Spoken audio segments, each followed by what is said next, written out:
Alien Certificate of Registration I-Card is basically a card that you get once you have a permanent visa here in the Philippines. After 3 years of staying in the Philippines, what will be the things to do afterwards? They really need to exit the country, but what if you're overstaying? What are those valid visas? The valid visas are actually... What will happen if they would not renew their visa 1 to 2 months? Welcome to our YouTube channel. My name is Esmi and welcome to Roger and Esmi Vlogs. So today we have a special guest. But before anything else, daghang salamat sa inyong paghigugma o pagsuporta sa among channel. Thank you so much for your love and support, guys. And if you're new to this channel, don't forget to click like, share, and subscribe.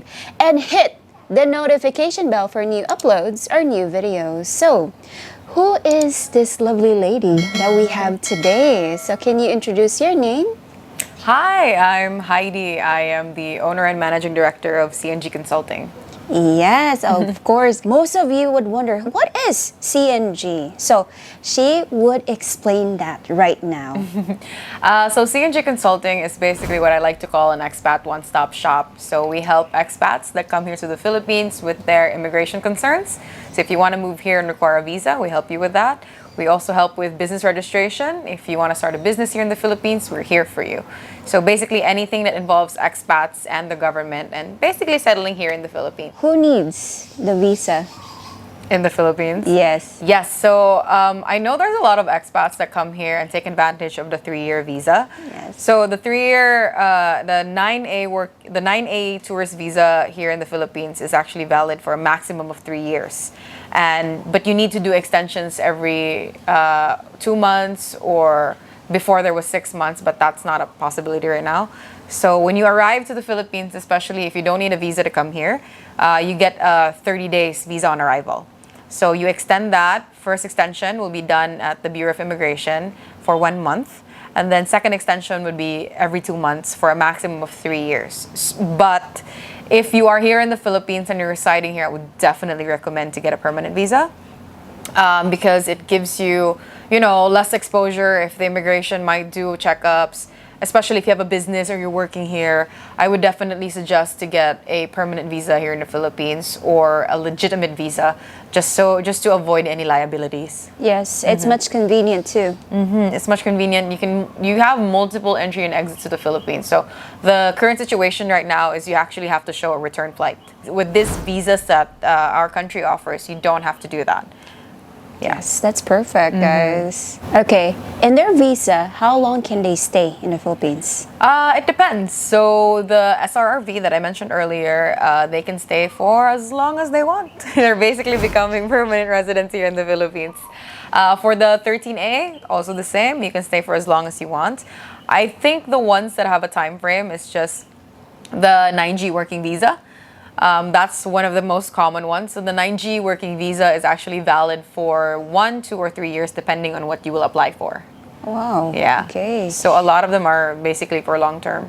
Yeah, same as you guys. She's educating me right now. So I'm listening. Yeah. What is an ACRI card? An ACRI card, or what we call the Alien Certificate of Registration I-Card, is basically a card that you get once you have a permanent visa here in the Philippines. But you also get this ACRI card once you are on your second extension of your tourist visa here in the Philippines. So this card is basically your local identification card here in the Philippines. Yeah, which is for permanent visas.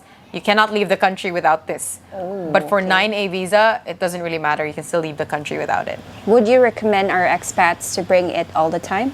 Yes, I would definitely recommend our expats to bring it all the time because number one, it shows that your visa is valid here in the Philippines, and two, it's additional identification card for you, which if you've stayed here a while, you're gonna need a lot of IDs. Filipinos alone, we have Pag-ibig, driver's license, PhilHealth, TIN number. What else do we have? We have I think more than 5 IDs, passports. It's better that way. And everything you do, if you apply for another ID, they actually ask you to bring 2 ID. Even though that this is your first time applying for a job, yes. Yes. You need to bring two valid IDs. So yeah, we love IDs. After 3 years of staying in the Philippines, what will be the things to do afterwards, after 3 years? Okay. So if you've stayed in the Philippines for more than 6 months, you need to get an exit clearance. You can get this with the Bureau of Immigration. We also help with this. If you've stayed for a maximum of 3 years, you actually need to go exit the country. If you overstay, that's a different issue. Yeah. So if you get out of the country, give it a week maybe, and then come back to the Philippines and basically restart your 3 years once again. Oh, okay. So they really need to exit the country. But what if you're overstaying? If you're overstaying, please don't overstay. If you've overstayed, a few days is okay, a few weeks is okay. But if you've stayed for, I don't know, longer than a month or two, then you need to apply for a motion for reconsideration before you can leave the country. Because without this, you cannot leave the country. So you have to tell the Bureau of Immigration why you overstayed in the Philippines. Okay. Yeah, and then it's only through that you can actually exit the country because they will hold you here. And worst case scenario, you get blacklisted, you get deported, and you don't want that, especially if you want to come back to our country. Yes, especially if you want to retire here. So yeah. So for you guys that are overstaying, so this is a wake-up call. Yes, please don't overstay. What are those valid visas? The valid visas are actually okay. So the ones where you update your 9A visa, that's valid. The visas that I mentioned earlier, which is 13A spousal visa, special resident retirees visa. We also have special investors residence visa. We also have 9G working visa. We have 13G for native-born Filipinos who want to go back to the country and don't want to lose their dual citizenship. There's a lot of visas, and the ones that are registered with the Bureau of Immigrations are the ones that are considered valid. Okay, so you need to have a list for that, I guess. So what we normally do is whenever a client comes to us and they give me their situation, and then I can normally assess what type of visa best suits you. Okay, at least you would really know, guys, so that your time would not be consumed by Researching and looking, especially researching. Yeah, and for me, I never try to upsell. Like, for example, a visa is a lot more expensive. I don't believe in that. I actually believe in, getting you the best visa that's actually fit for you. Yes, because there are people that would upsell so that they can earn a quick buck. Yeah, exactly. When do people get an exit clearance? So an exit clearance is basically for people who have stayed here for more than 6 months.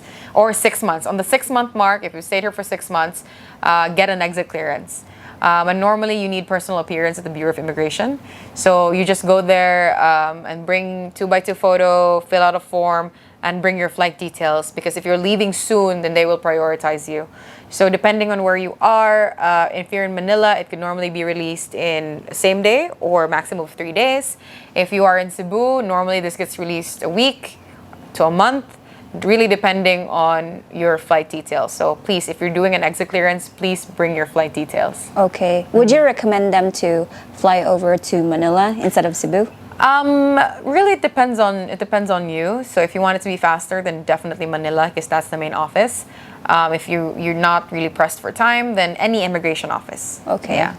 If you can wait for 1 week. Yes. Yeah, maximum of 1 week. Yeah. And what will happen if they would not renew their visa 1 to 2 months? Number one, you get a penalty. Number two, so penalty is basically, I've estimated this, so it's like per month is 1,830. A few days is fine. Yeah, 1,830 per month. And then if you go to a point where, for example, you've overstayed because if you don't renew, that's actually considered as like overstaying or being delinquent in your responsibilities as a tourist here. So if you've overstayed for more than 6 months, that means that you have to file a motion for reconsideration. So it's not just 1,830 per month as a penalty. It's also filing arrears at immigration and then express lane fee, which totals to 25,000 pesos, plus your penalties, plus your renewal of your visa to the current one. So that's A headache. the headache. Probably costs you more than $500. So I would suggest just renewing it because it only costs like around 3,030 or 2,830 per month. Okay, it's better, guys. So Yeah. you should just follow that. Yes, exactly. So this, guys, is for business visa. So if a foreigner is starting a business here in the Philippines, what type of visa would they process? Okay, that depends. So some clients of ours actually get